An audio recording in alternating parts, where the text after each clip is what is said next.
Okay. Hello, everyone, and welcome back to Mark Experience. We're doing another lunch break. This one is going to be covering our little vignette of a few one-off games, and we will be talking about some prep for Eden's Grove Season 2. So if you are worried about spoilers or anything, obviously it goes without saying, spoilers are ahead for the Bypass System, Romeo and Juliet. The Honey Song's first one-off, and Hollow's Knight's debut episode, as well as some prep questions for Eden's Grove Season 2.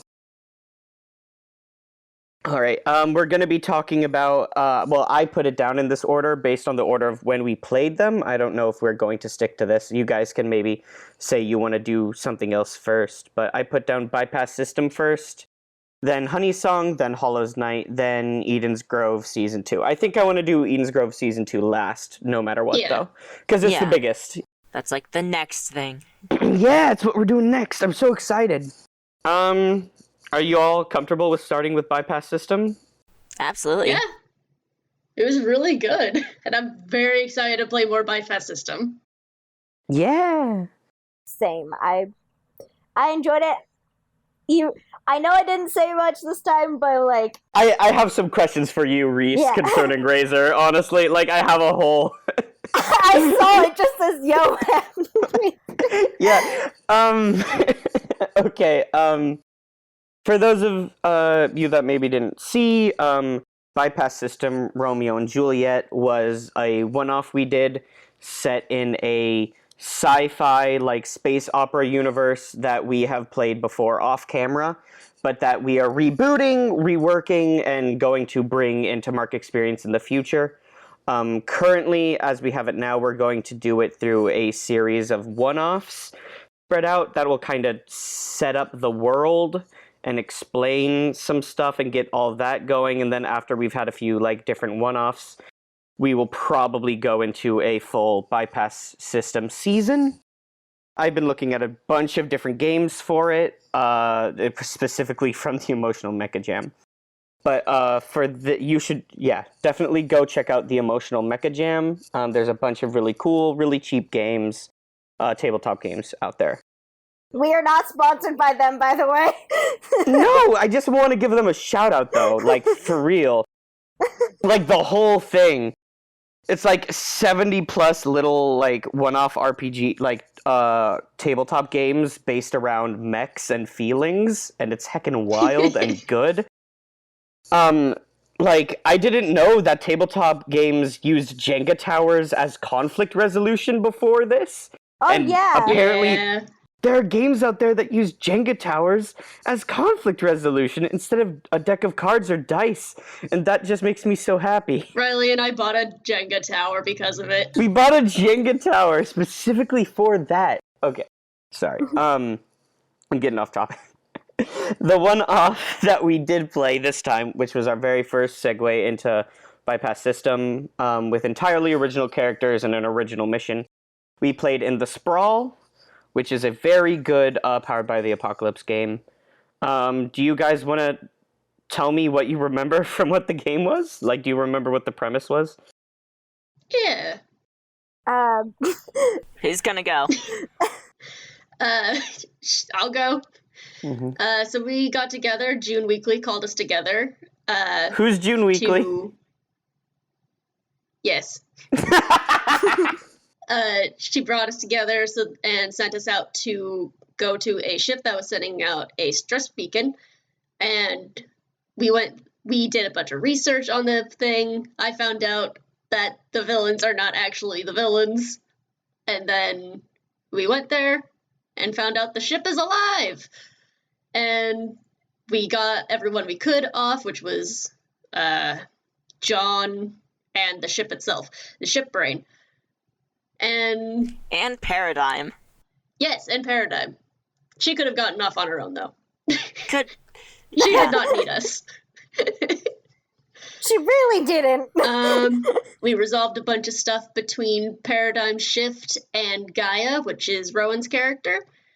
My character, Effie, Fell in love with a bowling fell in love pin. with a bowling pin, who we named Purpose, and then fused with them and the ship to become one person. And then we have Razor, who resolved nothing emotionally, who is Reese's character.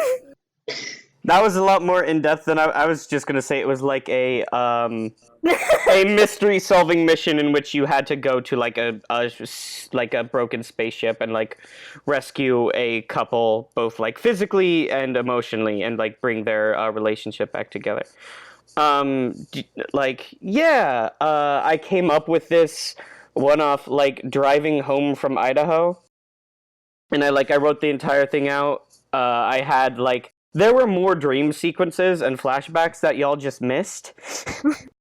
That like went over like the whole relationship from like their first date to like their first fight, the first time like they weren't speaking, the first time that like they did like a bunch of just like all those little milestones and moments in a relationship. Like I sat like plotted out their relationship and then scattered all those moments throughout the ship.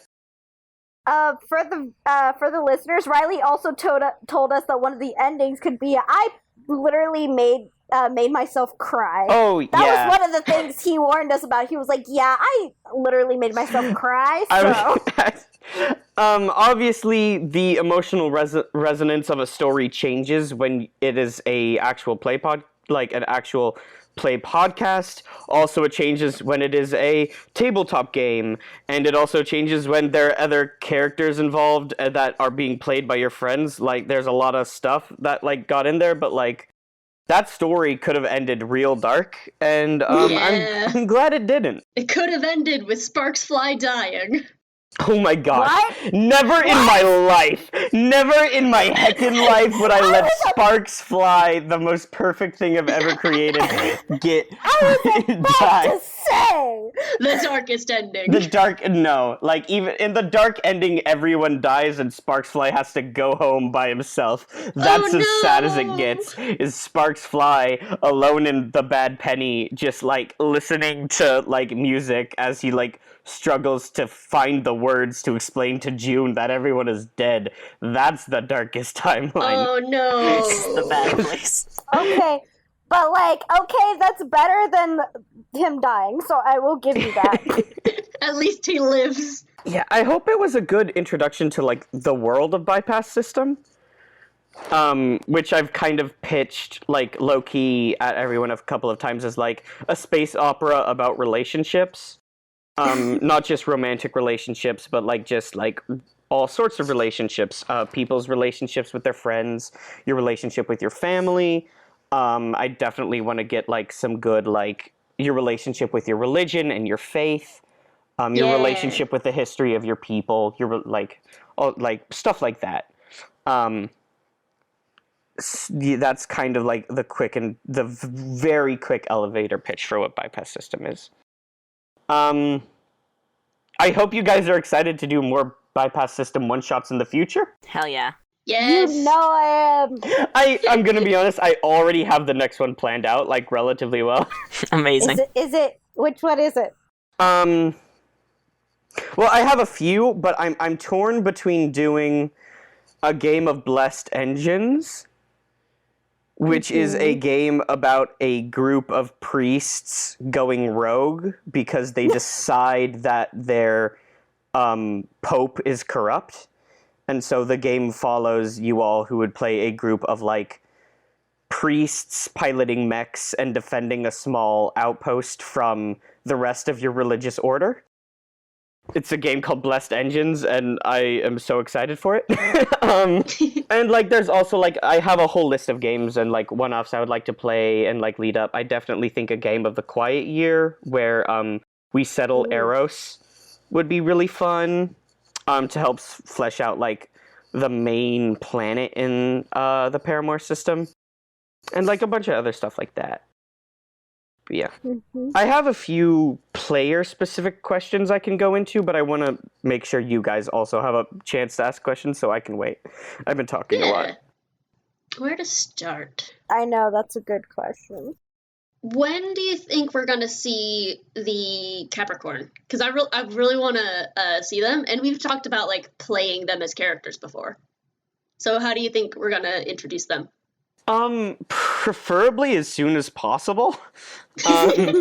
They're like the only real main alien race that's going to be active in Bypass System. I think there are other alien races, but like I don't think there's a lot of sentient / like sapient humanoid races out Yeah, there. because we Like, talked about the ones that made purpose and stuff, Yeah, but they like went extinct. the bamboo people. The bamboo lotus that their blossom name? people. No, I haven't come up with a proper name for what they are. Like for a bit there, I wanted to name them also after a horoscope, but then I was like, maybe that's too cheesy. So I was like Googling a bunch of plant names, but I never came up with something I liked. It could be humans naming the aliens and we name them after horoscopes, but that's not what they call themselves. Yeah, there's also not a yeah. huge push to like figure out what they're called because they've been dead and like extinct for thousands and thousands of years. So like, you know, who knows? Maybe they come back again. Maybe we never talk about the bamboo people ever again. But yeah, I definitely want to get the Capricorn more involved, like as quickly as possible. I've been creating several major NPCs that are Capricorn, specifically because I didn't feel good about how we didn't have enough of the alien race in our space game. Now, remind me how the Capricorn communicate. Through burbles. So the thing about the Capricorn, right, is that they don't have a mouth or nose. They have a different organ entirely at the end of their like muzzle / snout that sort of does the function of both, made out of like many like slits, and they communicate by like throat singing and closing different slits on their weird nose muzzle to like influence how the sound comes out and the pitch and stuff like that. So I guess you could say like they talk through like a musical instrument, like a saxophone maybe, but like if all the saxophone holes were where your mouth nose is organic. Yeah, like their whole throat, mouth, nose system, their whole respiratory system is basically a musical instrument made out of like flesh slits. Which makes their language uniquely difficult to translate for humans, because it is so entirely not what humans do to communicate. And that's been a hurdle I've been thinking about for a while now, of like, how do the Capricorn communicate? I've set up an entire faction for like in the future for Bypass System that is entirely based around developing ways to communicate with alien races and beings that don't communicate normally. They're called Maybell Communications, and we'll probably see them very soon in the future. Nice.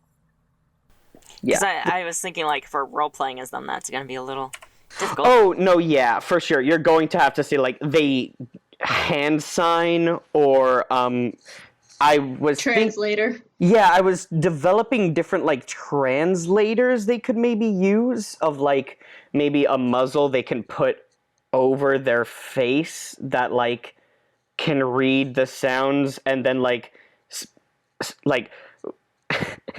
Google translates it out and then plays like what they say out of the muzzle.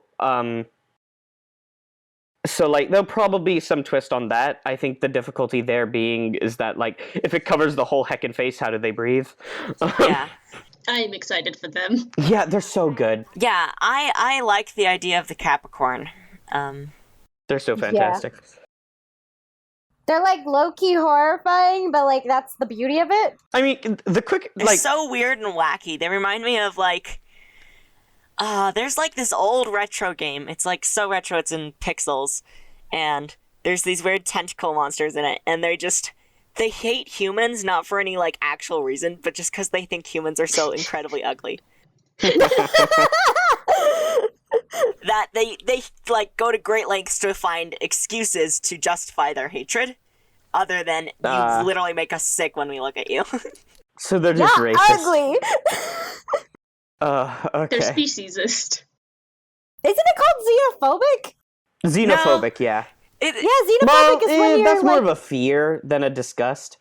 Well, xenophobic No, xenophobic is when you're against something that's from like a different country or place. Yeah, but like they aren't totally like against the idea of humans.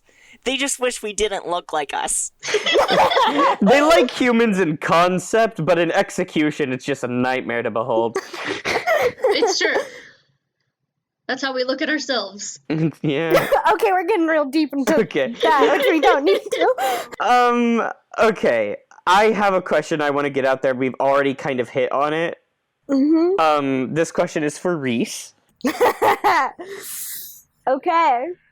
Yeah. Right here I have, what happened with Razor? Question mark. Yep. And just like, what happened there, Reese? Okay. What happened with Razor? So you described Romeo and Juliet as being once really specific about dynamics with the team. And the thing with Razor in my mind was that they've had to grow up fast and they've always been on their own, so it's kind of hard for them, but they try their best. It's seen that Razor really does try their best.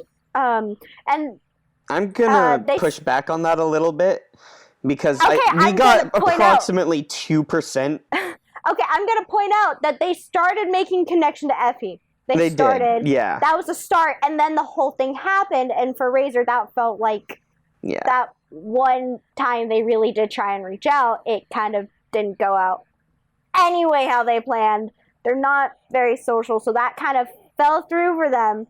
And in the end, with them looking back, I wanted it to be, we have all these different dynamics, and I thought it would be interesting to have like someone who doesn't move forward, because that's how life is at times. Yeah, sometimes you so don't. Yeah, it just felt like we had all these characters, and like the premise of the game was like relationships and interacting with one another, and Razor just like didn't. And I was worried that like either I wasn't doing my job as GM and I didn't have like a good hook for Razor, or like you weren't enjoying it at like the premise as a player or something. And I was just like curious as to why like we got so little of Razor, like not only interacting with other people or like having an arc or whatever, but just like we didn't get a lot of Razor, period.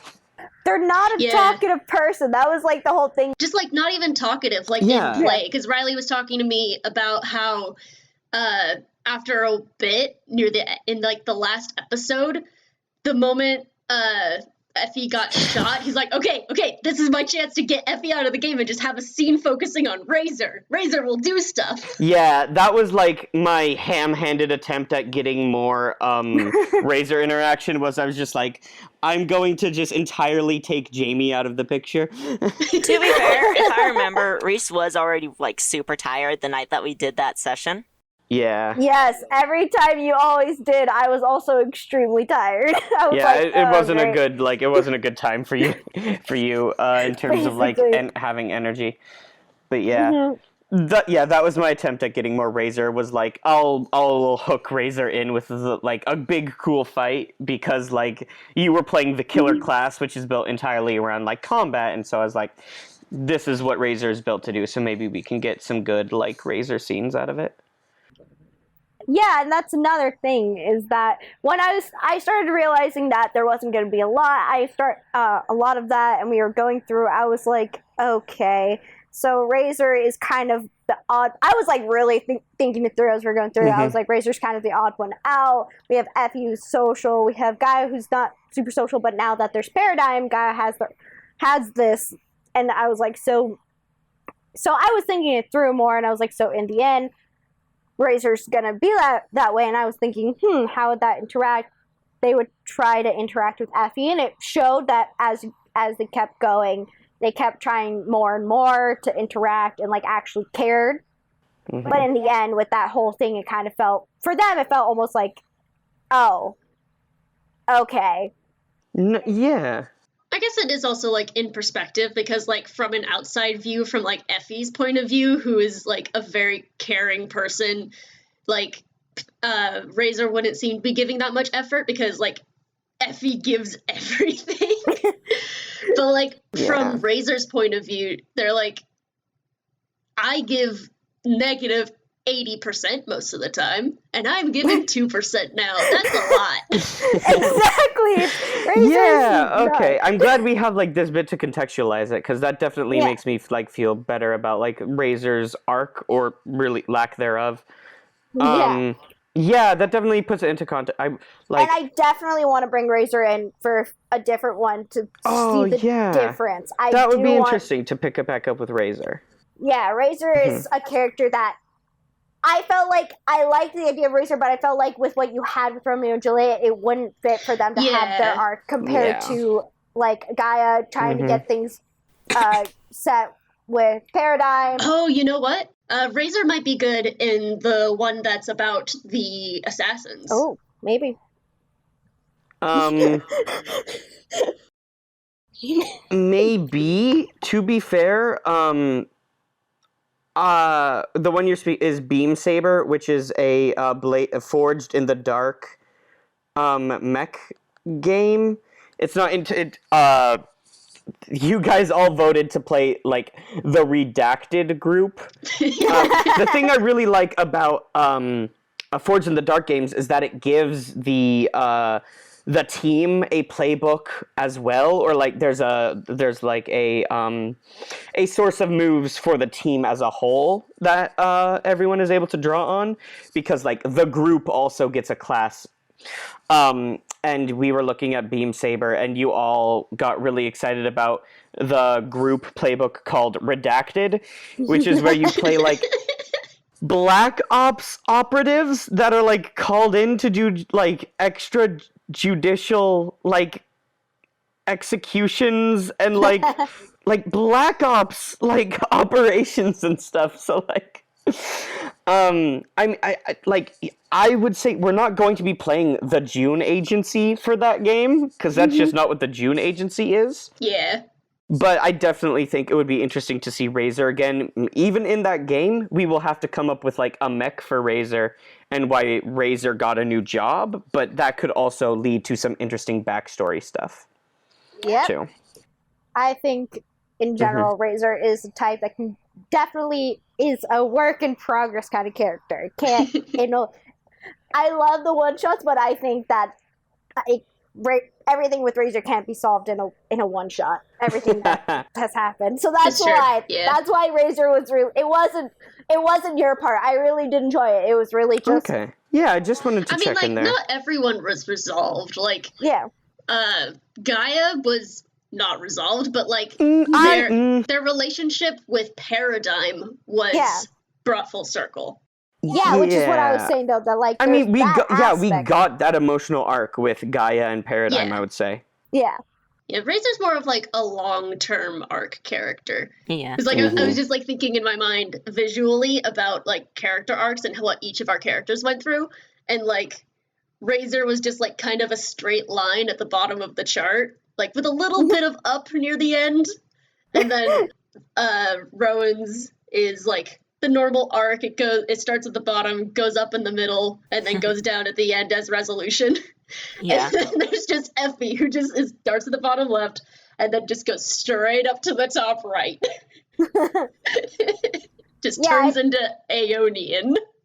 Yeah, which is one of the things I like. I just was trying to think is like there are always different kinds of relationships, and there are times where you don't get that resolution. No, yeah, I think it's an important character to have, especially considering the themes and tones that like we've talked about hitting with Bypass System. But I don't know, I just wanted to touch base with you and like see about how we'll like do that in the future, because I think maybe it would be interesting to put the camera more on Razor's inability to like form connections easily or like take those steps. So like like obviously that doesn't have to be handled with a monologue or dialogue, but like maybe some more like narration and some more camera time on that would be interesting, I think. Yeah. We need to see Razor go through a slow burn. Yeah, Razor's a slow burn character. Yep. Yeah, that's basically like I figured that out though after we had already started, and I was like, well, we're already here. I'm definitely bringing Razor back in. I like thought about it. I was like, nah, Razor needs to come back in. I'm excited about that. Yeah, I love me some like cool killer cyborg characters that like have to be taught how to feel. Like, hell yeah. Yeah, that's what I was gonna do for Effie, but then Reese gave their pitch for Razor, and I'm like, oh wait, I can't do this now. We can't have two of those. I was trying to make a character I don't normally do. No, and you did a good job. Yeah, Razor. When you consider all the other characters you played, Reese, especially from Arc Experience, Razor is like so far off the grid from the rest of them. Yeah, like it's really interesting. Yeah, that's what I was going for. Okay. We have a few more questions to get through, and like we haven't even finished Bypass System, so I'm gonna try and keep it moving. Does anyone else have some questions they want to hit? No, I already asked mine. I was mostly just interested in the Capricorn. Oh my gosh. Yeah, I've been working on like Capricorn society stuff lately. And a thing Jamie made me realize that I'm now like struggling with is they would have had to figure out clean energy so much quicker than humans did, because like their skin absorbs like is more absorbent, and like pollution in the air would have messed them up so much quicker than it does like for humans. Yeah, and I mentioned to Riley about how their spacesuits are probably like systems to keep themselves safe. Yeah, to keep their skin clean and stuff like that, because like they have to have like a thin layer of like clean mucus or whatever. But like, so like that was an interesting challenge, and then I realized like I want the Capricorn to be less advanced than humans. Because I'm personally tired of the story where the aliens are inherently better than humans, just genetically, and also have better technology. You can go with like the home system where they are technically more advanced, but they're also really dumb. Like I wanted them to be like just a century behind humans. Like when humans landed on their planet first, and like they were in the late 21st century when humans landed on their planet, and then like or in like the 23rd century or whatever, and they're like, all right, you're just a little bit behind, let us get you up to snuff, and then we can have a weird space empire together. And like that's sort of how it is. So maybe we had to make the suits for them. Yeah, I don't know, because like I've definitely described Capricorn clothing as looking as like 21st century era like NASA astronaut spacesuits, of like big bulky like spacesuits and stuff like they wear to like. So maybe, because it would be interesting if like it wasn't just like, oh well, this is what all prototype spacesuits look like, but like this is the kind of like humans showed them the kind of spacesuits they have, and they were like, this is what we can do with our technology and the blueprints you've given us. I feel like they probably had some sort of suit before humans came, because we determined when we were talking about like what their planet was like, where a lot of it is rainforest and mountains and valleys and stuff. There are parts that are desert that they can't live in, so they probably had like exploration suits so that they could go into the dry parts of the planet. You said 21st century, so like, is that equivalent to Earth? Earth's, late like, 21st or early 22nd century. So I they have imagine space travel, just not like super far space travel. So yeah, maybe they have their own spacesuits. Yeah. They probably made it to their moon, and then human, like, spaceships landed on that thing, and they're like, yeah, we're from, like, the other end of the galaxy, word. They're just like, oh, damn it. Okay. Rowan, I have a question for you. Yeah. How did you come up with Paradigm Shift? Because I love them. I love them. On the spot. Thank you, like, I just want to thank you from the deepest, darkest part of my DM's heart for Paradigm Shift, the character.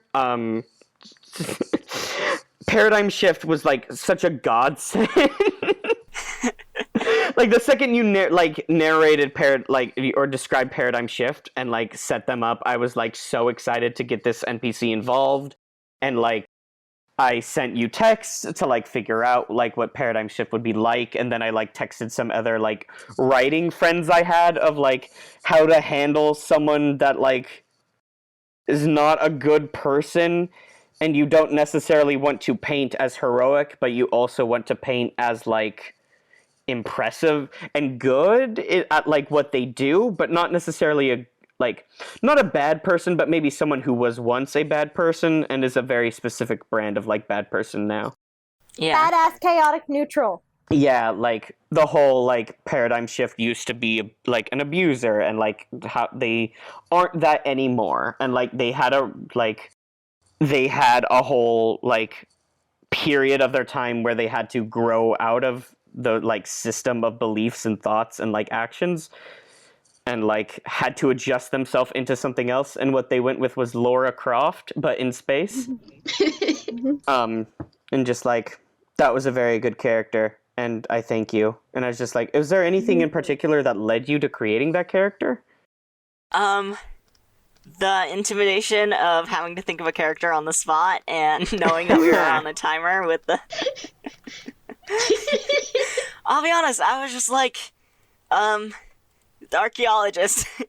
No, yeah, they're heckin' rad. I mean, yeah, it fit with the story. You know, yeah, you like.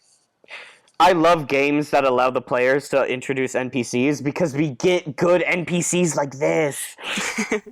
Hell yes. I'm glad y'all Oh my helped me gosh. actually like expand her character and make her something Yeah, for it was the fun world. when you like started a pitch and then like asked some questions of like, what would she look like this? How would she do this? And then like we all kind of pitch in a little. Yeah. Like collaborative storytelling, that's what I'm here for. Hell yeah. And then Riley going with like cyborg legs and everything. Yeah, because we were playing the Sprawl, and like one of the things about the Sprawl is like make sure everyone has like a piece of cyberware, like, and so I was like thinking about cool cybernetics to give Paradigm, and like a thing like we hadn't gone over was like good jump legs. So it's like, what if she had good jump legs? Oh yeah, I swear like 100% Paradigm Shift is gonna show up somewhere. Again in the future. I don't know where it will be. It might not be until like the season of Bypass System, and like maybe they're a target or an ally or someone you have to get around to get to your target. But like Paradigm Shift. What if in the redacted game we are hired to kill Paradigm? Yeah, like I have definitely been kicking around that idea in my head of constructing a mission where it is revealed halfway through that the woman you were sent to kill was actually Paradigm Shift the whole time. Like, they send you to kill this woman and they give you a name and you're like sent off to kill her. You track her down and it's revealed the name is just an alias Paradigm Shift is using while she's like grifting someone or doing whatever like Nice. space mercenary adventurer nonsense she does. And like that wouldn't have any effect on the characters per se, but like it would be interesting to see the players' reaction and how well And then we all die. See, but Yeah, now like- you told us, so like, I mean, I'm not gonna do that. But like straight up, I'm not gonna do that. I was kicking around the idea for a while, but like I respect you all enough not only to believe that you can separate your player and characters' likes in NPCs and interests, but also I respect like you enough to not just be like, I hope you like this NPC because now I'm going to make you kill them. Like that's not fun and that's not like good. That's just like a yeah. That's not what I'm out here to do. So like, Jamie, Yes. how about that twist though? Ah! How about that Aeonian twist? Oh my god, I love it. And you know this because I've been ranting to you ever since we recorded it, Yeah. which was months before we uploaded it. Do you want to just like talk about like what happened there? Oh, yes, please. Okay. I don't remember if we explained afterwards. I feel like we probably didn't, so I'll just explain now. But before we started playing the one-off, I was bouncing around the idea of playing like a pastel goth character who was multiple people as one. Not really like necessarily a fusion like in Steven Universe, but also not necessarily just schizophrenic or multiple personalities. Steven Universe didn't invent the concept of fusion characters, but yes. It's a well-known thing that I can use it as an example. And so I was bouncing around that idea, and then after Effie and Purpose were like, hey, let's fuse. I'm like, oh shit! Yeah. This is just my character! I definitely came up with that twist, like, halfway along the way, because Purpose was always going to be in it. I didn't expect Purpose to become an allied NPC, per se, but I had, like, a Much root for less it. fuse with the character and fall in love. Yeah, much less to become a romantic interest. Like, there was definitely a world in which I was envisioning Razor having to fight, like, this horrible Mercury monster that had captured... Don't you fight my husband? Yeah, just, like, Purpose, like, expands to this horrible, like, non-Euclidean geometry shape of liquid metal and just, like, goes ham on, Razor. But, like... I don't know. I like Purpose how they are now. I definitely think how Purpose ended up was, like, the best possible outcome for that character. And I did put, like, the camera on another one of what Purpose was, but broken.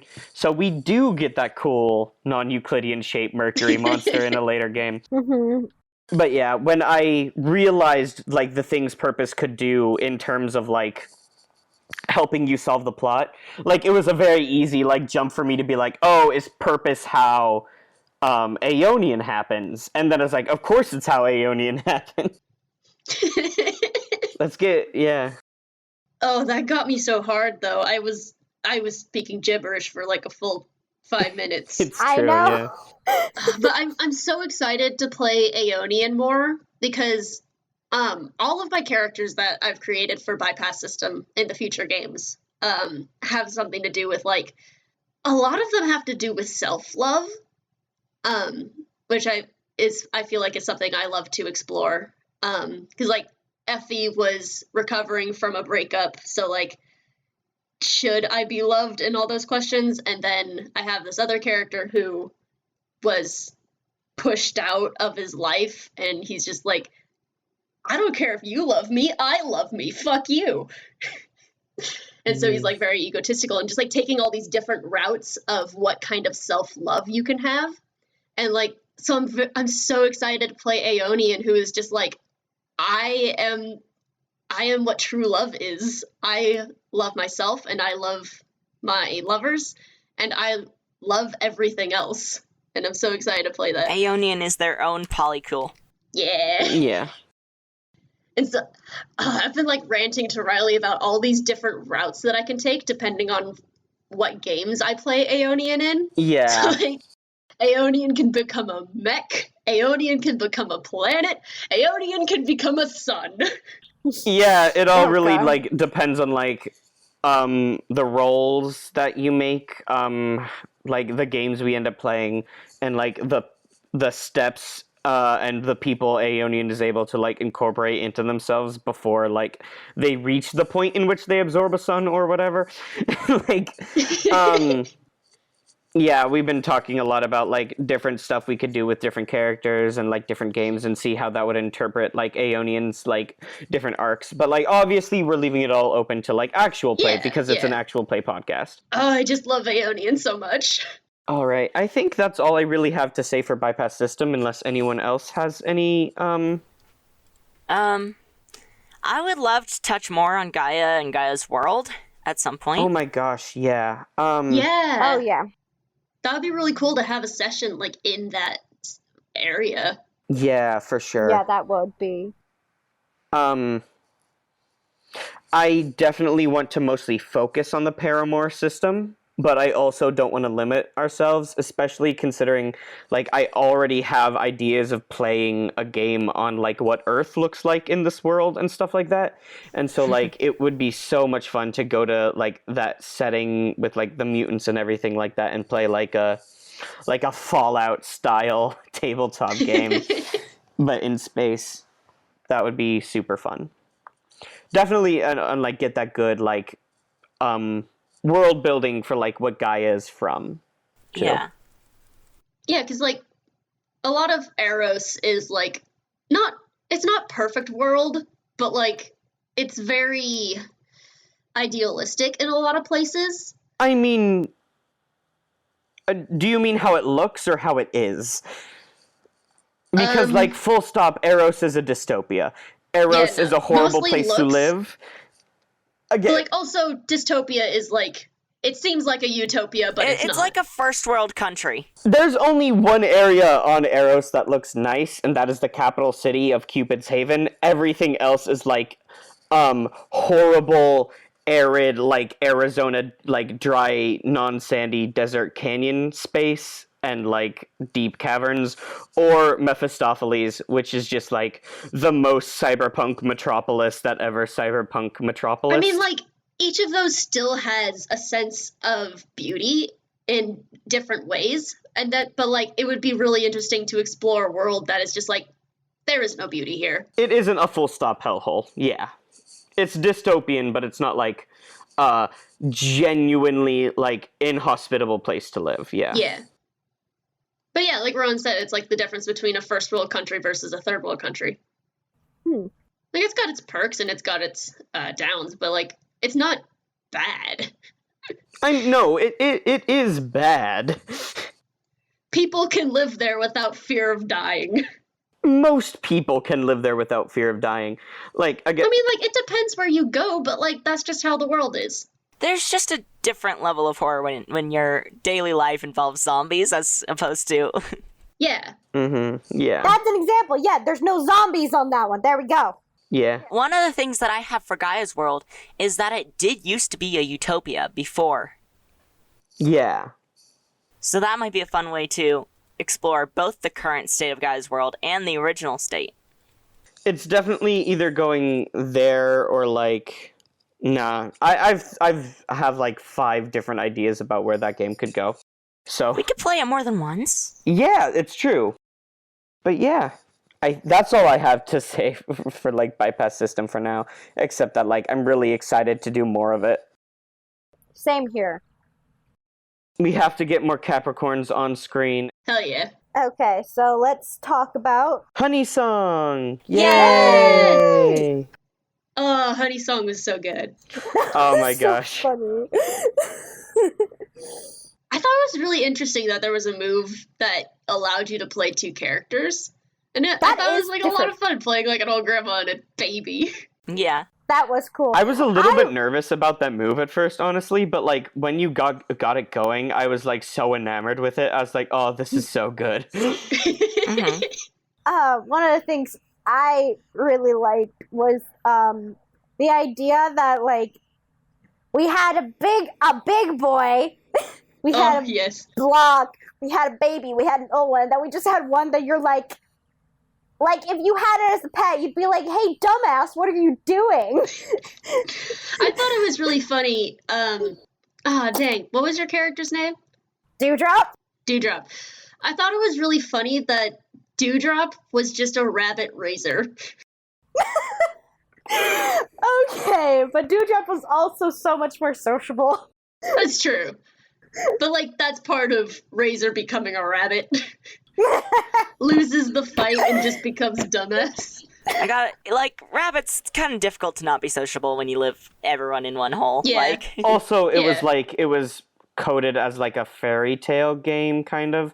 Yeah. So it was you're not going to be tackling the same emotional dissonance and stuff like that when... Oh, Yeah. man. Yeah. We instantly got, so dark, though. I explained it to my dad because we were on the car to for my mom to give her stuff, and he was so confused. He was just what? I mean, Baby rabbit. Yeah. we didn't get darker than Watership Down, but No. I know you kept saying we got close though. we got kind of I close. feel like we got some what's it? The what's that ride at Disneyland? Which one? You Right. got to be more specific. The one with the rabbit. What?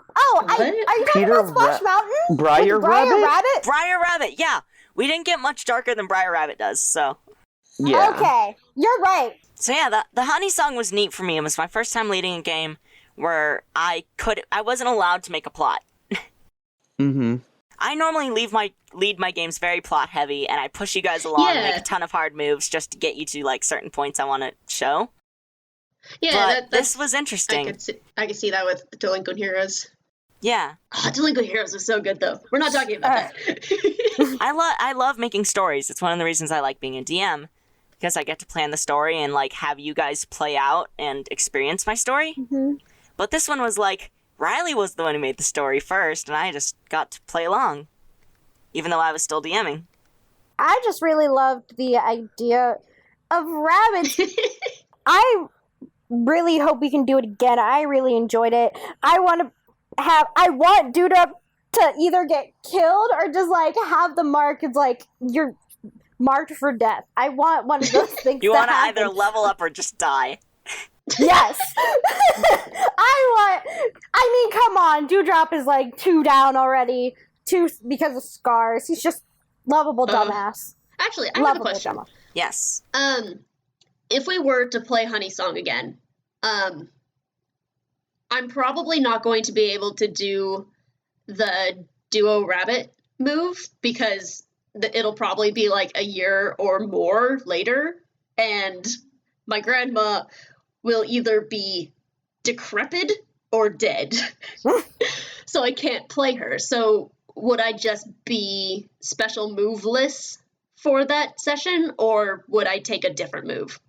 You gave your younger rabbit a special move Yeah. when you leveled up. When you leveled up, you gave your younger rabbit, you gave him a different move. Only one of them could level okay. up, and you were like, oh, my grandma probably won't last, so I'll give this to the baby. Mm-hmm. I don't remember that. Yeah. That was a thing that happened. Yeah. But, like, honestly, it's just going to be up to whether or not we want it to be a while later or a whole season later. There were a couple characters that you didn't get to that I made that I was a little sad you didn't get to. There's a cat with one eye. Excellent. I was going to go into, like, the whole dangers of pollution. And, like... If only we had went towards the river and the farm.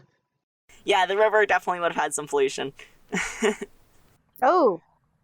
I mean, we can explore that more in future sessions. Yeah. That is true. I think I want to save this for the times when one of us is busy, but not me, obviously, because I need to run it. But, you know, if either Reese or Riley or Jamie are busy, this might be a fun thing to just do to, I don't know, play out. To fill in Yeah. the slot. I would say also maybe, or when it's like when Riley needs a break, too. Yeah. Yeah. Because Riley does run a lot, and I love every campaign. But we all know that Riley, was he played. doesn't take breaks, so. Yeah, that's what I'm saying. You give, this would kind of be like a forceful, like, if we notice Riley's doing too much, we can be like, hey, Riley, you need Riley, to take a stop break. it. Yeah. Ugh.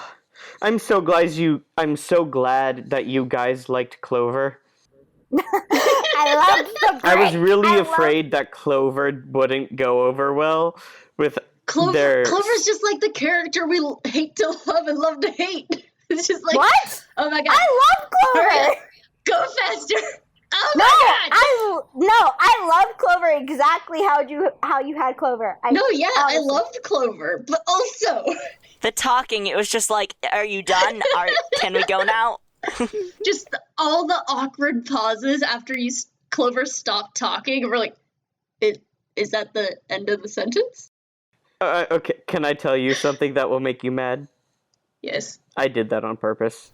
Yeah. I definitely... No, we know know you that was the did. voice, like... No, not just like the slow voice, but also phrasing things in a very particular way so that you could never be sure he was done talking. But, like, that's the fun of it. That's totally a character Yeah. you would see in a cartoon, like... Mm-hmm. Yeah. I miss Honey Song. I know. Alrighty. Honey Song's just so Honey fun. Song was red, yeah. It's so fun. So with that, are we Yeah, going? let's talk about Hollows Knight now. Ah! I loved it. I miss it so much. I want to play more. It was another me branching out of my character zone, and Yeah, it was so like, weird. that's the best part of one-offs, is that it allows you to do character types that you're maybe less comfortable or, like, less certain that you'd like to do. Yeah, that you don't have to commit to for an entire season. Because you just have to do it, like, It's just for the one-off. You're not committing to this character for a whole season. I want to commit to these characters, though. I definitely could see us doing a few more sessions of it, but like... Yeah. It was so fun. I can't believe you put a 6-year-old in jail. Oh my gosh, and I would do it again too. I loved the dramatic cat. Yes, Oreo. Oreo. I'm glad you guys enjoyed it. The weird thing about this like game system is that like in theory Babes in the Woods could progress forever. Because there's no like the game system is built around doing quick one-offs and vignettes. And like there's not necessarily any easy quick solution. Like you don't kill the Marquis and like get to go home. So like on one hand it's built for longevity, but on the other hand it is clearly built to be a game that is played through a series of one-off. And just like I don't know how many of those we would play before I felt that like it was done. You know? Yeah. I definitely want to get a few more of them, but And that's kind of how the Honey song goes, too. Absolutely. Okay, so that answers the first question I was going to ask, which is, would you all like to do more Hollows Knight episodes? 'Cause, Yes! Oh my gosh, damn. Definitely. You'd enjoyed it. Who was everyone's favorite NPC? The cat. Who do you think? Oreo. Freaking Oreo Oreo. on Oh my end. god. I want to Oreo say is it's so the good. Marquis. Oh, thank you. The Marquis is my favorite. Mostly because I feel like he is the antithesis of my character. Yeah. Oh, that last scene is so good. That's so chilling. I made such spooky music, and like the thing that I did for his theme song was that I took the tune that I wrote for the main theme and then twisted it into like a minor key and made it Nice. so eerie. Oh my god. The Marquis was great, I will say it, but I'm a hoe for any overdramatic character. Let me Yeah. be 100% real with y'all. Oreo started going on that whole rant, pulling out roses from nowhere, and I was like, I would give my life for Oreo. Oh my gosh. I was like genuinely afraid everyone was going to side with Oreo and just ruin the wedding. And like I was absolutely ready for a happy ending in which Oreo and Princess run off together. But like I just was like, oh no. Oh no. Oh no. You guys almost did too. Oh yeah, Okay. It got uncomfortably close. Tommy is a 6-year-old. Yeah, I don't blame Tommy. I don't blame Yeah. either of you. We're all kids. But like Exactly. Carol, who's just Also, like my character is a brat. it's true. Yeah, you would side with the bad boy. But like Carol's just like, are you sure? Does she love you still? Yeah, especially when it's revealed they hadn't like talked in several years. Oh my gosh. You know what? You know who does deserve some love? Who? Princess. Oh my Princess gosh. Yeah. Princess was great. Good. I love the sweet little Southern Belle golden retriever. Before we Yes. met Oreo, Princess was my favorite. Yes. It was very good. You did a really good Southern Belle. I did not. did. I slipped out of that voice constantly, and the accent never quite got where I wanted it to be, but like, I thank mean, you. for a Californian white dude, you did a really good Southern Belle. What I needed to do was, like, after we watched Over the Garden Wall to prep, like, all of Over the Garden Wall to prep for the game, I also should have just, like, sat down and watched a bunch of clips from Gone with the Wind to just, like, really get, like, the Southern Belle voice down, but I did not. And here we are. No, that you were so extra. Normally you're like pretty good, but like you went off with Oreo. I mean, You don't live with Riley. You don't know how extra he can be. Riley tapped into his inner Shakespearean and just like. I know, but I'm saying no. I've heard Riley. Okay, I've also been there for one of Riley's IKEA rants. I know how extra Riley It's can true. be. there's So nothing that I'm powers saying- me more than my hatred of IKEA. So I'm saying you went like deep because like Riley, yes, Riley's extra, but normally it's like kind of a low key like joking extra most of the time. No. Most of the No. time. Like I said, you don't live with him. I felt like Riley was tapping into the importance of being earnest. Yes! Like, Yeah. it was very much like, shoot, why am I forgetting? One moment. What's his name? Who's? Algernon?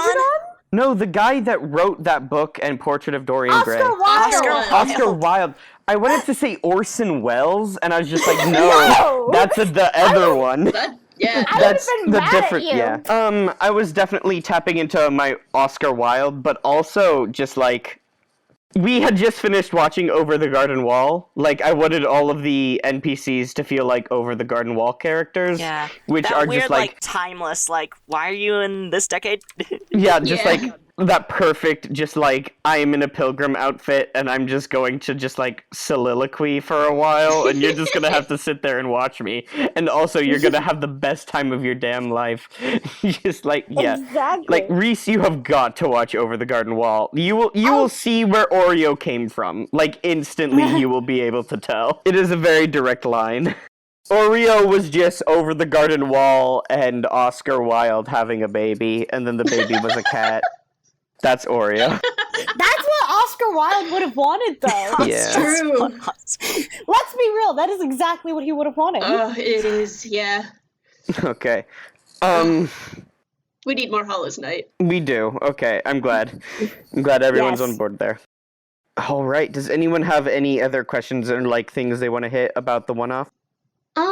Yeah, my whole thing with Carol being a Shakespearean kid, I wasn't sure if that was coming off correctly, because like No, yeah. it's kind of hard to like just shove in Shakespeare lines every once in a while. You did a good job. Okay. You It did. wasn't I think- overbearing. Because the Yeah. game is centered off Over the Garden Wall, it's very much the, like, word thing to do. Mm-hmm. Yeah. And you did Okay. you fit it really well with your interactions with Princess and trying to charm Princess. You did that really well. Good lord. I made an entire 2 pages of just quotes from Shakespeare, and there's an entire like half page at the end that was just wedding quotes that I never got to use. Like half of those wedding quotes were just a eulogy that I put together, strung together from like random Shakespeare lines that was, what if she somehow becomes the priest and marries them together? I mean, that's legit. I was so sad that she didn't, but also very glad that she didn't. Would it have been binding? I don't think it would have been binding. They wouldn't know. She's the king. That is true. That's all I got. That's my question. I will say, did I play a convincing 6-year-old? I'm not around 6-year-olds. I'm the youngest in Yes. the family. You did very good. No, I yeah. was just I love Tommy. I just wish you had more Greg scenes from Over the Garden Wall to like draw from to like get the vibe of like I was actually glad that Reese didn't, because I felt like having this No, child be yeah. its own character. No, I definitely don't mean like you should have just played Greg. But like I don't know what I'm saying. Okay, I'm done. I personally would have liked to have more for my character. I was tired that night. I was Yeah. doing really great Yeah. playing Oswin, but I feel like, you know, like, spoiler alert, in Over the Garden Wall, how what's her name? The bird. Beatrice. Beatrice. Like how Beatrice has this like in-depth kind of dark backstory. I kind of wanted Oswin to get into a little bit of that too. Yeah. Well, yeah. like that was an entire 7 episodes, Yeah. whereas Over we the only Garden had Wall. one. Whole We'll season. definitely get into more of that. Yeah. I'm gonna like Oswin was your razor, Rowan. I would say. Of just like this character had more there, and because of being tired or because of like the character not quite fitting into the one-off due to like the spirit or like whatever, like they just didn't quite reach their potential, and we're gonna have to return to them. It didn't fit for the beginning because Oswin has been there, so it wasn't this like, oh, don't know what's going on. I think what Oswin needs is a sense of urgency. So, like, as this series progresses and as Oswin realizes, I have a limited amount of time to become human again. And he's been gone for so long. Yeah. Like, seeing these children from his home, he's just like, I want to go home. Yeah. Well, like, just how we're going to return to Razor and get more stuff there that was missing with Razor. We're going to get back and do more stuff that was missing with Oswin, for sure. Yeah. Okay, are we moving on to Eden's Grove Season 2 stuff? Is that what's happening? Yeah. Sounds like it. Okay. I would like you all to find the document I've shared with you called the Eden's Grove Season 2 Starter Pack. What? Okay. I'm going to have you all read these. So, we're going to take turns. I will read one, but I want someone to start. I'll start. Okay, Reese. The world is normal. Eden's Grove is strange. The world is basically our Earth. The world and Eden's Grove is filled with normal people, places, and problems. Even Eden's Grove operates as a normal small Idaho town. There are regular police officers, politicians, and families that are entirely unaware of the bigger picture of their city and never will realize. I had to emphasize that because it's all caps. Yep. Eden's Grove's strangeness and the hunter community are on the fringes of society and found only in the hidey holes and shadows of the town. This is because of the weapons, isn't it? It is absolutely because of the weapons. Yeah. It's like, it was something that we never touched on because us as players never saw that anywhere. Sheena saw it once with the dude that she ate, but, like, that was it. We never saw civilians. We never interacted with any of them. So over the course of an entire season and, like, multiple months of recording time, we just forgot that it was a normal town. Yeah, I'll admit that, yeah. Mm-hmm. And I also wasn't there for the first two where you introduced, like, there's a police officer. I wasn't there. So I come in, and it's just the hunters, and then we go, and Luke gets kidnapped by Mothman, and he gets hunted down by Grendel. So I started off thinking, okay. I just want to make sure we're all on the same page. Who would like to read the second bullet point? I will. Okay. The hunters are fighting a losing battle. The hunter community is usually about 20 to 30 hunters at any given time, while the horde of monsters being drawn to Eden's Grove is seemingly endless. No one knows where the monsters are coming from, and with each one needing a team of hunters armed with a specific weakness, it's unclear how long the hunters can hold out. I just wanted to make this specific. I just wanted to make sure that we were all on the same page there as well. Yeah. Not only not everyone in the town is a hunter, but also like this is not an easy job or a situation that can hold out forever. I want to make sure that we add a sense of urgency that wasn't there in season 1, because I wanted you guys to explore the world and your characters and get like situated, because I knew this would be a 3-season long campaign.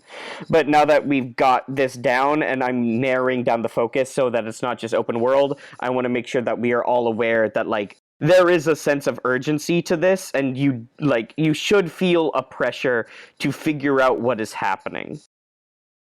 Because this is not a safe situation and it is not a stable one.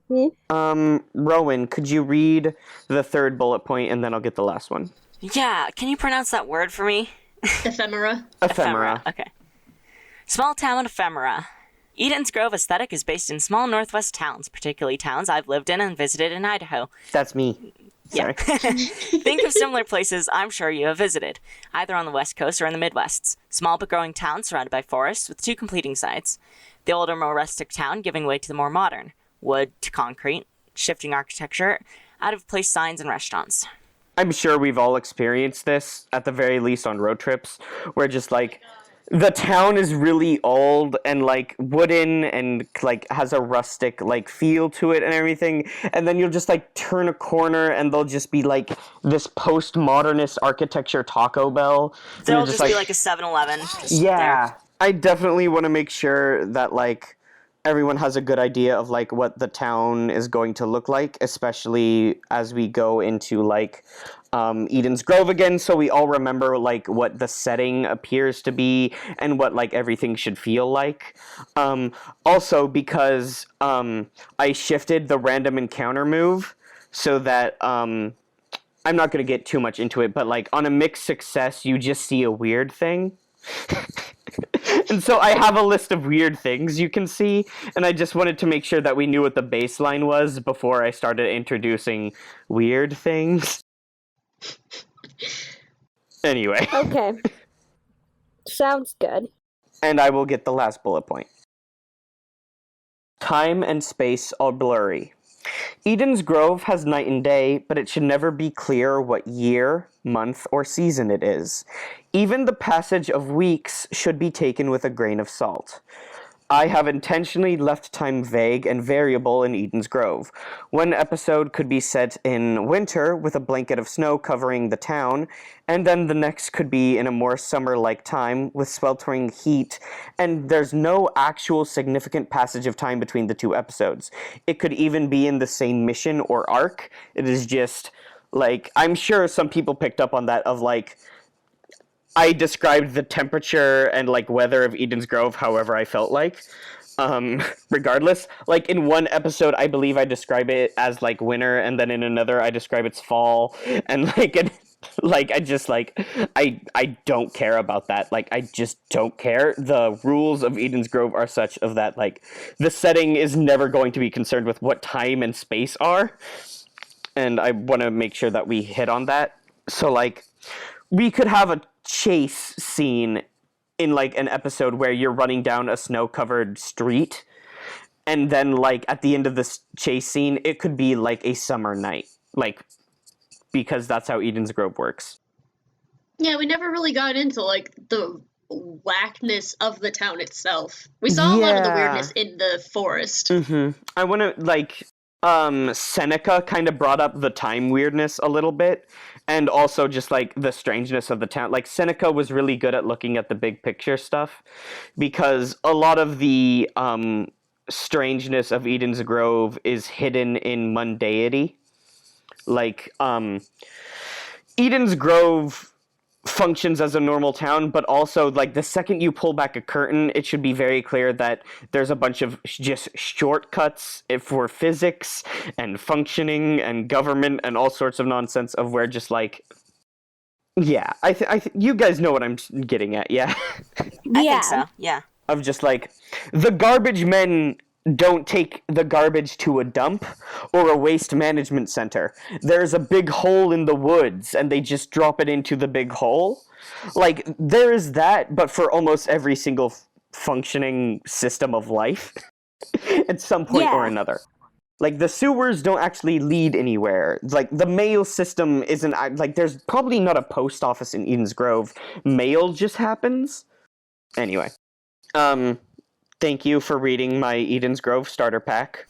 That was really good for Seneca, because he didn't get any of it. That is specifically why I brought in Justin as the guest star, and why Justin designed Seneca like that, is because he wanted to design a character that would uncover the mysteries of Eden's Grove, not because he was a good detective, but because he was just looking at places that the players just hadn't thought to look yet. Mm-hmm. And, like, that was what Seneca was there to do. Like, from a meta standpoint, Seneca was there to shine a light on stuff that you guys just hadn't considered. Good on him. Yeah. And I would have gotten something if I hadn't rolled Oh my so gosh. bad. Yeah. Yesterday, like, Justin and I were walking, and Justin was like, I was like, hey, did you want to know what the plot twist with Luke was there? And Justin was like, oh my gosh, yes. And I told him, and he just, like, started to yell. I'm just imagining him doing that, like, he's so, like, He's so tall, and I just see his arms wave. I don't Just know like- why. he's just in like, that way he "Riley!" does. That's just wonderful. yeah. I'm so sad I didn't roll it, but hey. No, it's okay. Hey. There'll be other chances for you to figure that out. Yeah, please. Bring Justin back for the finale. Maybe. That would be so cool. Don't worry, we'll get the rest of them. Yeah. That is true.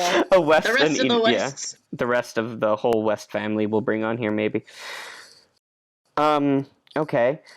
What kind of monsters do you want to fight or focus on in the next season of Eden's Grove? Since this is Sheena's season, we're definitely going to get several Japanese like yokai. Yeah. But Oh, yeah. besides that, like, is there a particular type of enemy you guys want to deal with, or like a particular type of monster you guys want to do? The Gerblins.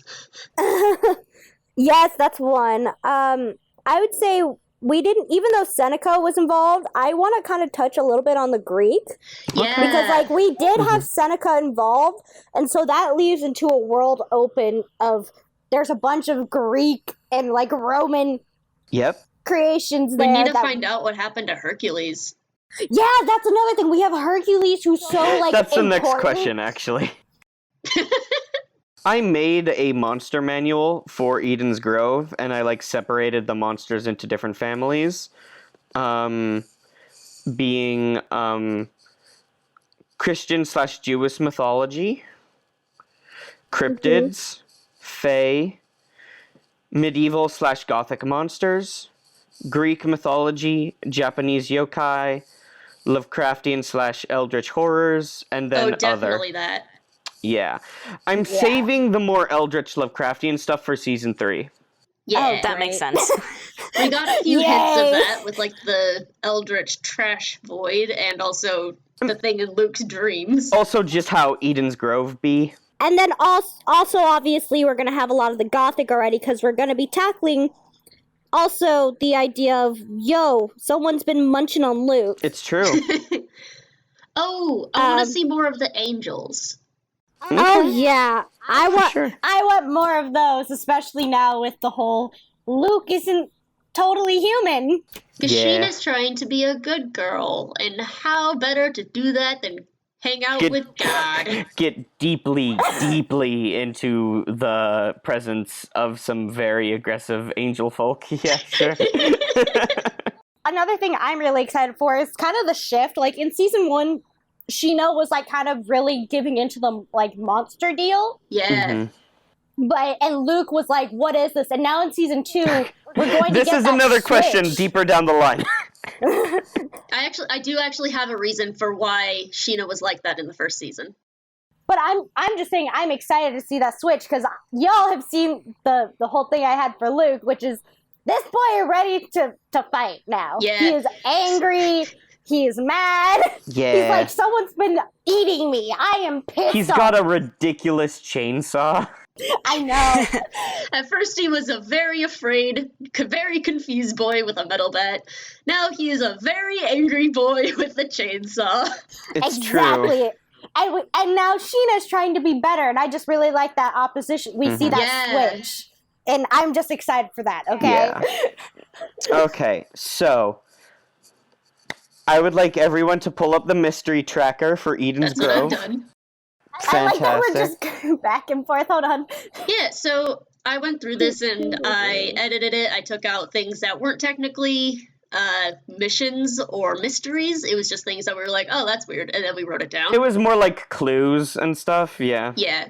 I put like all the things that were just like, that's whack, and put that under one mystery of just things are weird. And then it's just a bullet point list of all a bunch of these different things. Yeah. I would like everyone to highlight a mission and tell me, like, they would like to try and solve this mystery this season. So I know, like, what to put the camera on. And also, what mysteries would you like to solve in this season of Eden's Grove? Well, I chose Madden Hunters. What's driving the hunters insane? It's true. Because we already know Luke's going to be going about the corruption thing, but I think as he's doing that, I've also stated that Luke grabbed, like, all those books. It's true. I think Luke is really trying to figure out what the hell's going on. He has the dreams. He hasn't talked about at all. Mm-hmm. But I think with the hunters, I think that would be besides, hey, who the heck turned me into a vampire? He'd be like, hey, what's going on with the hunters? Like that guy, I chainsawed that. Yeah. So that's what I want to focus on a bit. I want to know. I want hints as to what's going on that can tie in. Caleb McGee, deceased. Oh my gosh, I cannot believe I lost that character's name, and they're just I'm so permanently happy. Caleb McGee now. I'm so happy you just had it redacted, and we were like, yes. I have it somewhere, and I lost it. I lost that name, and I don't know where it is.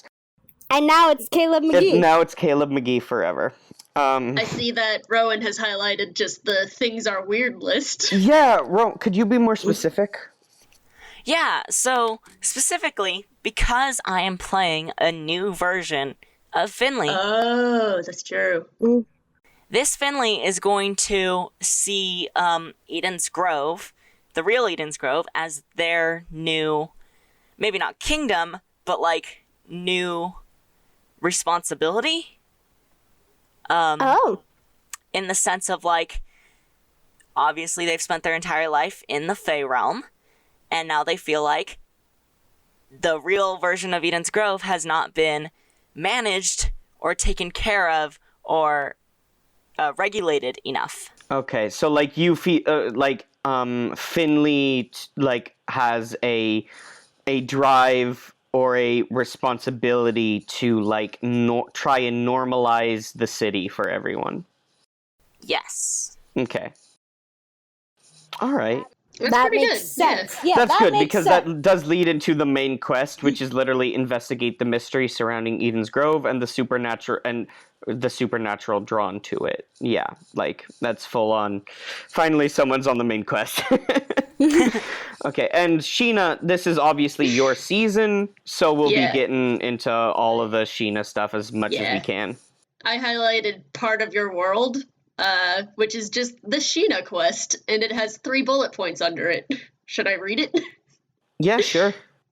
Part of your world. Sheena is on the search for creatures like her in Eden's Grove. More in depth, but we'll go into that in the season itself. Bullet point A. Sisterhood. A Jorogumo going by Little Sister has asked for help from Sheena, but she hasn't contacted her in months. So I'm a little worried about that. I'm a little worried about that too. Section B. Separation anxiety. Sheena misses the company of her spider companion from when she was a human. Can they be joined back together through separation? Yeah, this is a thing I don't think we ever like really touched on, which is the fact of like Sheena isn't a natural Jorogumo. Sheena accidentally became a Jorogumo and is now like... Yeah, I think I mentioned it like once, but we never went in depth into it because I didn't really play Sheena seriously. I was kind of playing her as a joke character. Because I wanted her to be just like the joke sexy anime character. But like just like all your other characters. But like I want to make her more serious, and like I've been thinking about why she is the way she is. Like why was she acting like that? And I don't know if I should go into that right now. No, just like I just want to make sure I have everyone's like fictional flags set up so I know like I know what you're interested in so I can make sure we hit it. And also, like, the audience can get an idea of, like, the stuff we will be focusing on. So, like, they're not just like, I thought we were going to do more of the same thing earlier. And it's like, no. Yeah, I just don't know if we'll even talk about Sheena's past, really, that much. Or, like, recent past. Is that something you would be interested in? Yes. Okay, then yeah, well, then that is a thing we will do. That's kind of, like, a thing for me with all of my characters, just in general. I want their past to be as important as their present and future. Yeah, okay. So part C, isolophobia. In light of recent and old events, Sheena is afraid that if she doesn't act soon, she will be left alone again, due to either scaring away or killing those she cares about. Yeah. I'm glad that there's like a fire lit under the characters for the season and that you all have like a drive to act quickly and get things solved and figured out like That's good. I think that was maybe missing from Eden's Grove 1 a little bit, and so I'm glad we have this going forward. Yeah. But I mean, season 1 was a good setup though to everything we. No, yeah, I'm have. glad Eden's Grove 1 happened. I also wouldn't do it the same way. You say that about everything. No, oh yeah, no. Every time I do something, I look back on it and I go, I'm glad it happened that way, but also there were some things I could have tightened up or changed or stuff like that. Like, I always build seasons and like sessions and like campaigns to do a thing, and at the end I'm always like, well, it did do that thing, but like, here's the stuff that didn't work for what I was trying to do, and here's the stuff that could have worked that I just didn't do as much of as I should have, and like stuff like that. So, you know, I'm always rebuilding the car, as it were. Okay. So I think I've got like, is that the mysteries that you'd like to hit for this season going in? Yeah, I think the major ones. Like, there's going to be a few minor ones, like, going along, but those are the main 3, I think, for each of us. Yeah, because, I mean, I've already mentioned Luke's going to. I didn't want to highlight the obvious with Luke. Yeah. Because I was like, that's literally, I've been setting that up, he's going to, but I think along the way, this would catch his eye. Yeah, I was surprised that you didn't highlight Luke's corruption. Well, I mean, that's a sub. Yeah, that's a sub thing. Yeah, of like the. Yeah, for Luke, that's like, yeah, that's important. But he's the way I have it set up now is that he's out of that situation, and now he's going on this path with everyone. But now he's like, okay, what the heck is going on with the dreams he hasn't talked about because he's a dumbass. Yeah, it's true. He just was like, oh, I don't want to do this, and he didn't because he's dumb. And at that time, he still wasn't completely, like, he wasn't sure about everything. Now he is, so I think he'd be more into, like, yo, what's going on? Yeah, I'm glad to hear that. Fantastic. Yeah. Okay. So the next question is kind of broader of just, like, what are some tones and themes you would like to see in Eden's Grove Season 2, like, make sure we hit? And, like, what are some stuff you want to make sure your characters do this season in terms of, like, what is, like, some stuff they're wrestling with, or it's, like, some flags you want to make sure, like, your characters are able to explore going forward? I mean, I've already talked to you a bit about this. I sent text, but I'm gonna say Luke not being 100% human. That I want him to have struggles of some kind. Yeah. I want him to struggle with this liminal. My English professor would be so proud of me. This liminal space Luke is in right now, because he's in a liminal space which he's not fully human, but he's not a whole vampire. So he's gonna have. Things are going to be different for him, and I want to see that struggle even when he's doing minor things in his daily life. I just want things to be different. Can't touch authentic silverware anymore. I know! I get to have all these little moments, and that's what I really want is this liminal space he is. I just imagine Luke, like, testing the tap water every day to make sure it's not gonna burn him. Yo, probably. He probably... So good. He probably... And, like, that's the thing. It's like, he now has to be a lot more aware. Like, in the first episode I bring that Luke's really involved, he just goes off into the forest. Yeah, Luke isn't the same exasperated, confused person they were when they were introduced. Yeah. That they were for, like, a majority, yeah.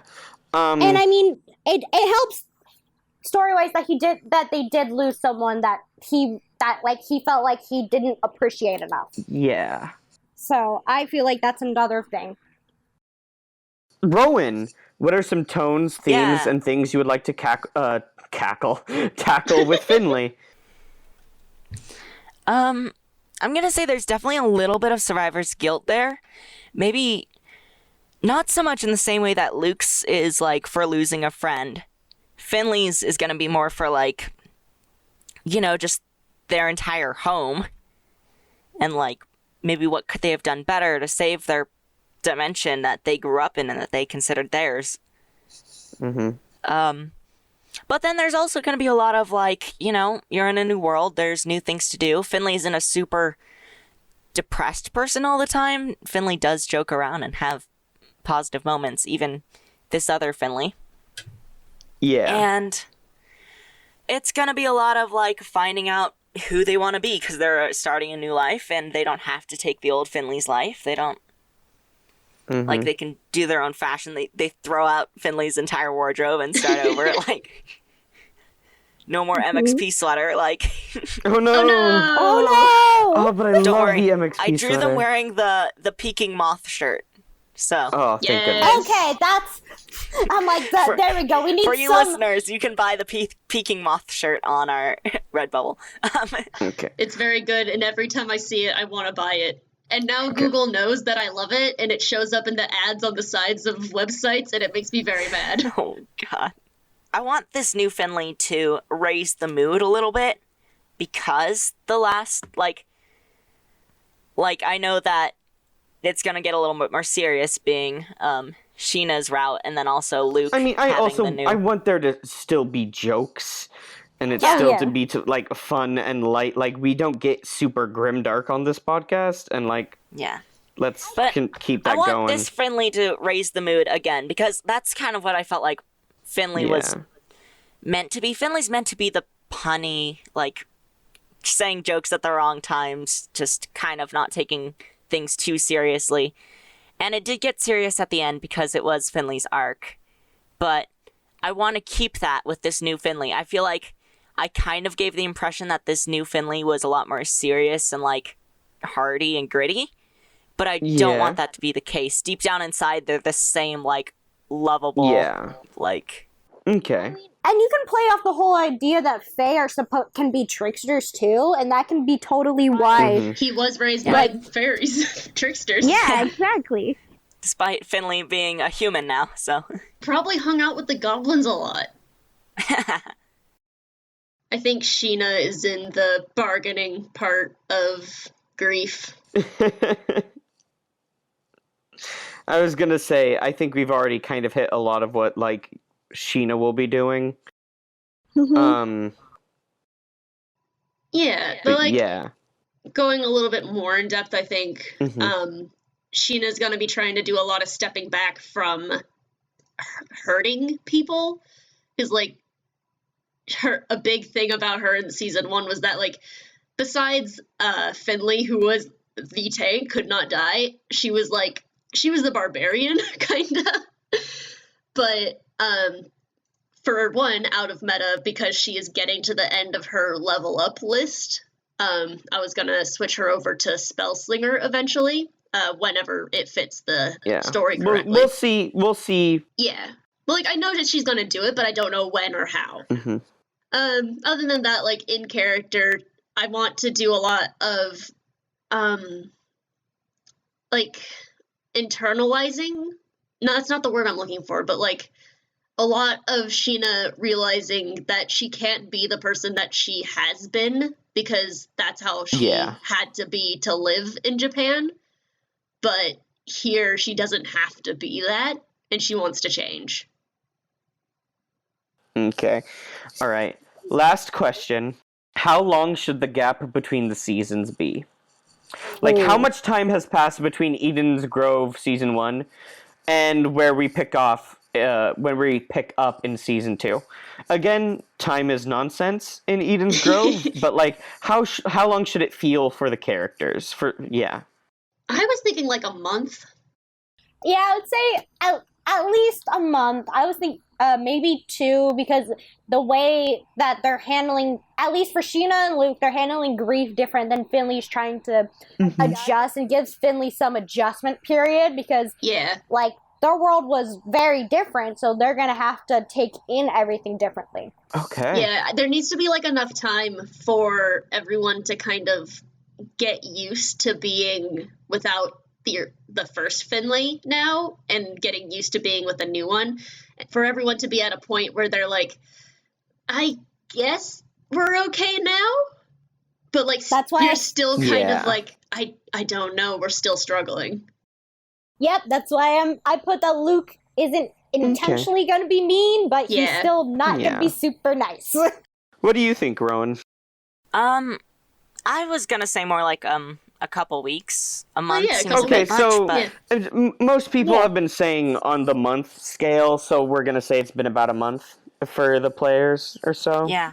I don't want to say Yeah. too much more than a month, because if you guys want to still have, like, those emotional things revolving Yeah. Finley, Mhm. then it shouldn't be too Yeah, long. no, I wouldn't Yeah. say more than 2 months.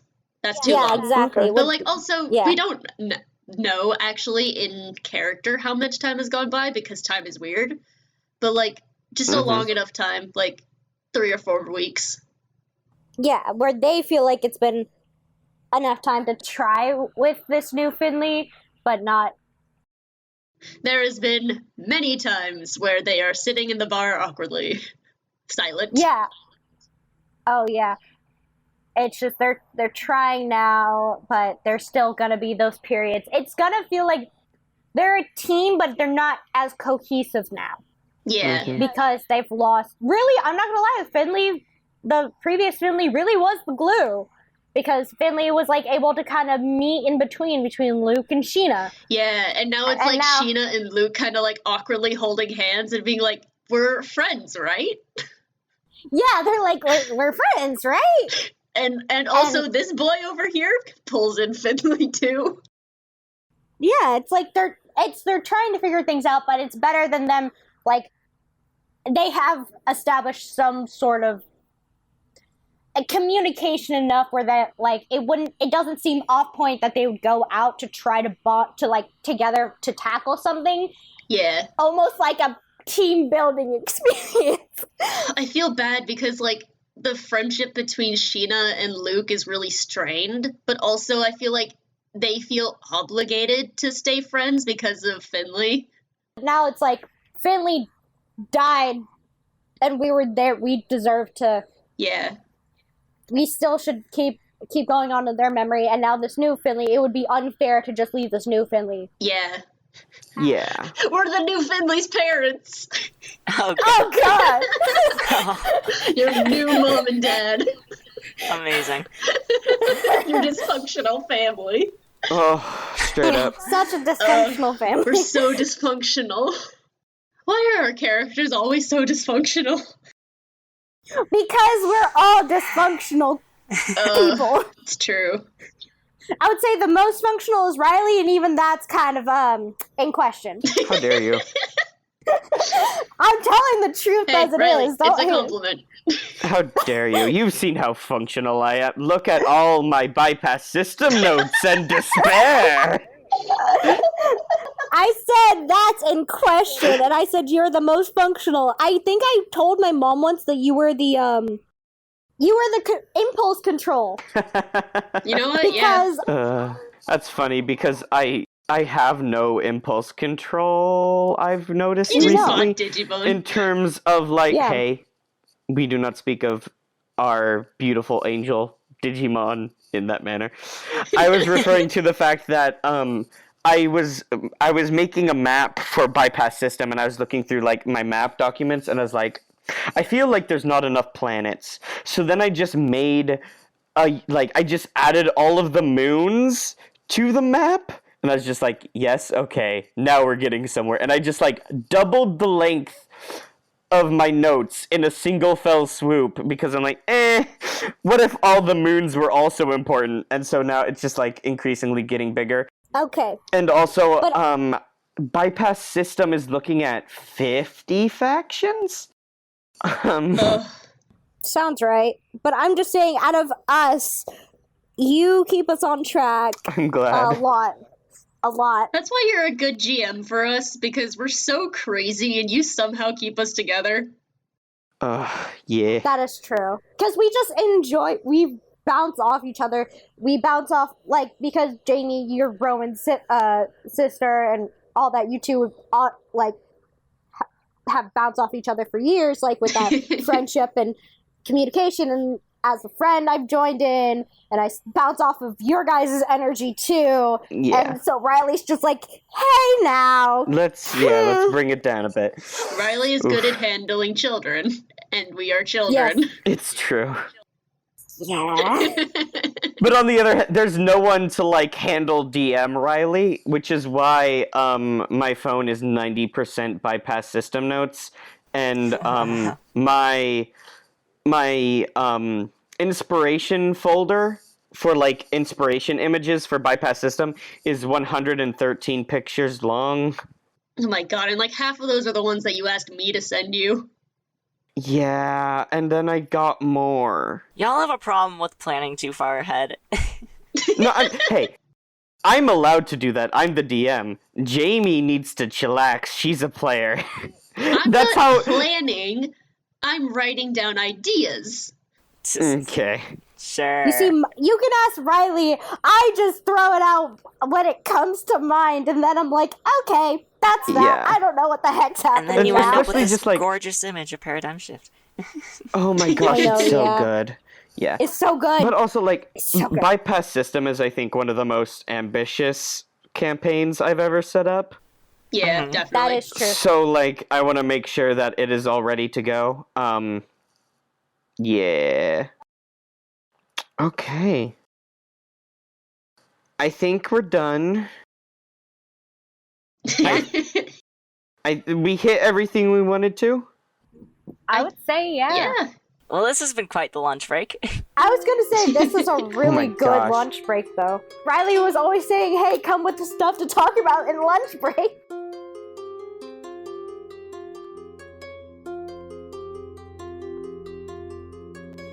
Hey, MXPcrew listeners, it's Jamie again.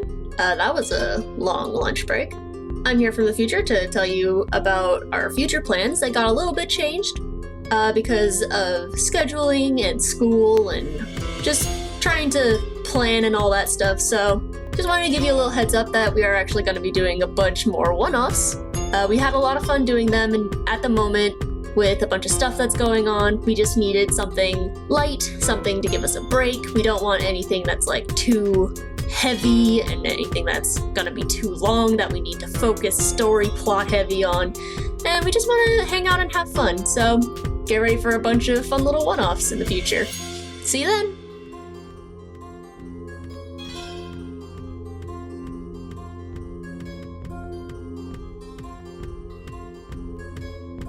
Hey Mark Experience listeners, it's end credits time. I know you love hearing this part, but I like to remind you guys that you can find us on Tumblr, Instagram, and even TikTok.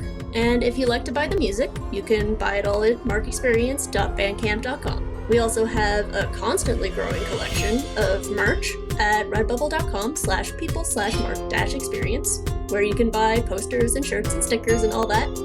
If you want to support your favorite editor and musician, you can head over to my Ko-fi account at ko-fi.com/Jamie Remy. That's spelled JAMIEREMY. Mark Experience can be located basically anywhere podcasts exist now, so you can listen wherever's easiest. See you next episode!